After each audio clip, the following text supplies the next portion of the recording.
Okay, good afternoon everyone, welcome to today's press conference to preview our first Premier League game tomorrow against Crystal Palace. If you'd like to ask a question in this, please raise your hand using the raise hand function on Zoom. We'll start with the TVs and then we will move on to the daily newspapers halfway through. We're going to begin today with Mark McAdam at Sky Sports News. Mark. Hi Thomas, can you hear me okay? Yes, loud and clear. Oh, good start. Thomas, congratulations on another trophy this week and congratulations on signing Romelu Lukaku, the club's record signing. How pleased are you to get that deal done ahead of a brand new season, and what will Romelu bring to the club? Well, we're very happy to have Romelu back in the club and in addition to our squad. We think in terms of personality, speed, power, he can be hopefully an excellent choice for us and an excellent addition, and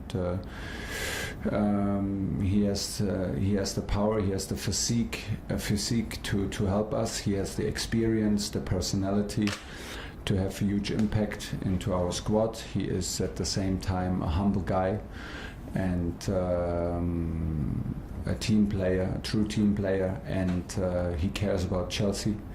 So we had the feeling, everybody, that it's worth it to try and to fight hard, and we're happy that he's our player now.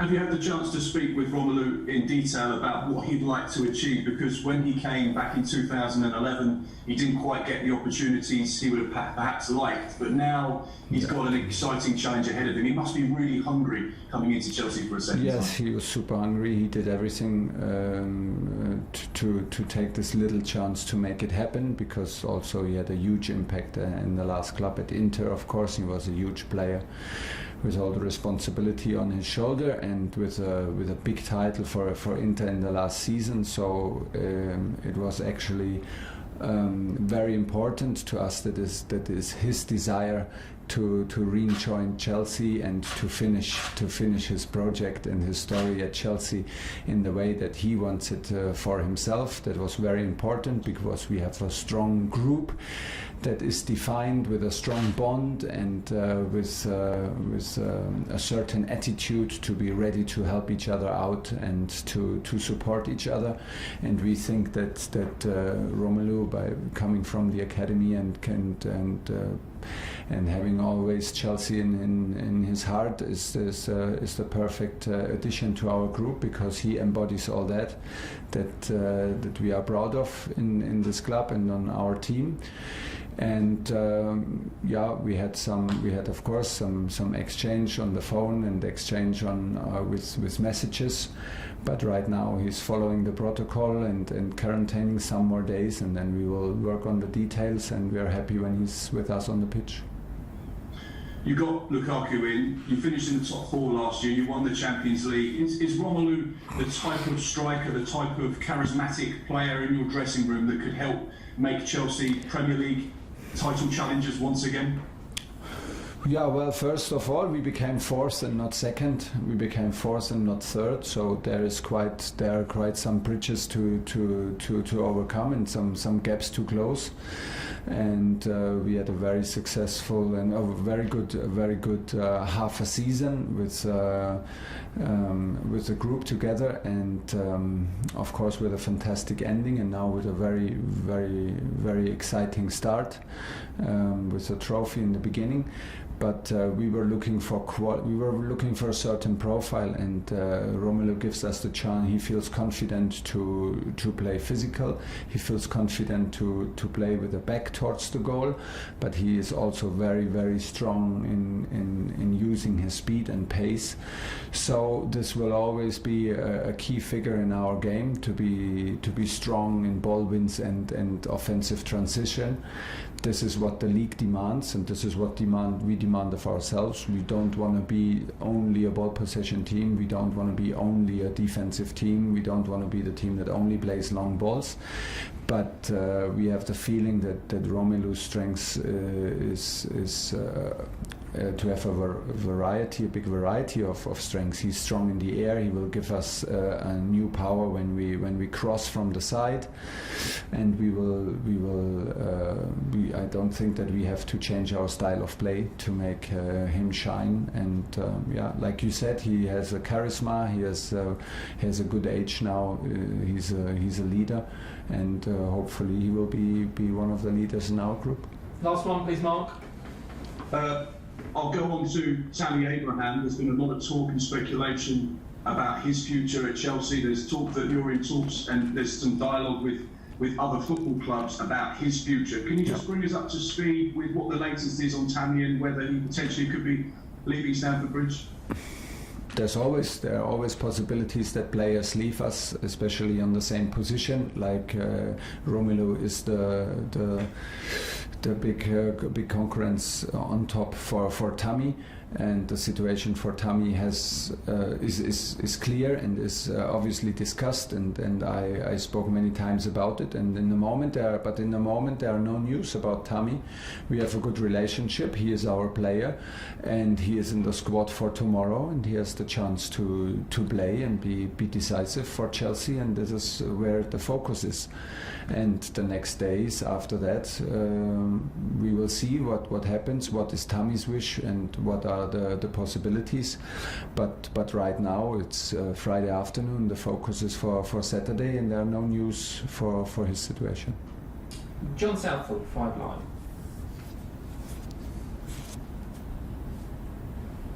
We cannot hear you. Still can't hear you, John. Can you hear me now? Yeah, now we can hear you. That's good. It's got a new season, same problems. You were talking about the gap from last season when you finished 4th. Yeah. A lot of people are making you favourites to win the title this season. Is that right? Does that surprise you? Yeah, that surprised me because everybody who can read saw that we became 4th, and we needed some help on the last match day from our rivals to arrive on 4th place and to make it in the end a successful season. And when you become 4th, you're not the favorite in the next season. We have some gaps to close. We let Liverpool pass us in the last match, and we have a big gap to close to Manchester United and Manchester City. I don't have the feeling when I see the transfer market and the activities from City and United. I don't see why they should be any worse than last season. They improved their squad. They are stable and very, very strong teams. So no, I think we are hungry, and we are the challengers for the top 4 first of all, and then after that we will always be hungry to challenge everybody for the best possible outcome, and we are not shy to fight for every title in which we compete, which includes cups, Champions Leagues, and of course the Premier League. But it's not worth breaking our head about favorites and not being favorites. It's the process and the daily business that counts, and we have to be on our very, very best level every day to be in some parts of the game on the same level, and to improve some other parts of the game, and do this day in, day out, to be ready to compete. And then we know very well that you need some luck, you need a momentum, and so on, and then we will see. I remember you said last season that you'd hunt Man City down from the very first game of this season. Yes. You've had a bit more experience in the Premier League. Do you think you are better equipped? Do you think your squad are better equipped now to challenge? Well, maybe not tomorrow, because tomorrow we feel we feel that we need still some time to be in the best physical shape, giving the special preparation with 3-4 groups of players coming in different times and entering in different times. But this situation has not changed. And I hope we play with, and I want that we play with this mentality. We want to hunt Man City, Manchester United, and Liverpool, and not from January on, but from Saturday on. And the only thing to do it is to be in our best shape tomorrow, and to do everything mentally and physically tomorrow, together with our supporters back in the stadium, to have the first 3 points on our side. But this is the mentality with which we approach this season.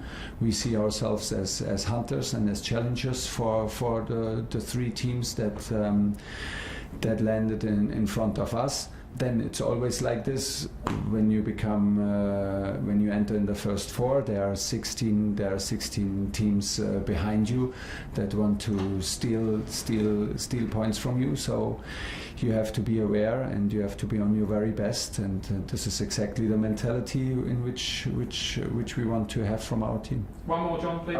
Yeah, and how special would it be for you for the first time to walk out at Stamford Bridge in front of a full house? Yeah, hopefully, and it changes the whole game. It changes also coaching, and for that it's good that we have the experience of a half a season, and we have experience together, and very positive experience in 2 finals together. This creates a certain bond on which we can rely. We are very, very happy with the attitude and of the group and the mentality of the group, and hopefully we can show this energy, because I truly believe that this is the energy that spectators want to see all over the world. That's why you go into the stadium. You don't go only into the stadium because you're for a victory. You go to feel your team, to feel a bond, to feel that there's a special energy and there's a certain attitude with which you can define yourself. And this is on us to produce this every single match, and of course at Stamford Bridge. And then it should be like a give and take, and then we need the spectators to be on their best level also, and then hopefully to have them on their side, and to have them with this enthusiasm that they can produce. And then it should be a hard one to play against us, and especially at Stamford Bridge, hopefully. Yeah. Moose, talk sport. Thomas, how are you? You had a good summer. I'm fine, thanks. You were linked with in.Haaland before you bought Haaland and Lukaku. Was it a question of getting both of them, or just getting one or other of them? Because I'm interested to know whether or not you're still, even this summer or next summer, interested in Haaland. Yeah, we tried both, and wanted to have Lewandowski on the number 10 behind. But unfortunately, the board didn't listen, so we need to be happy with only Romelu.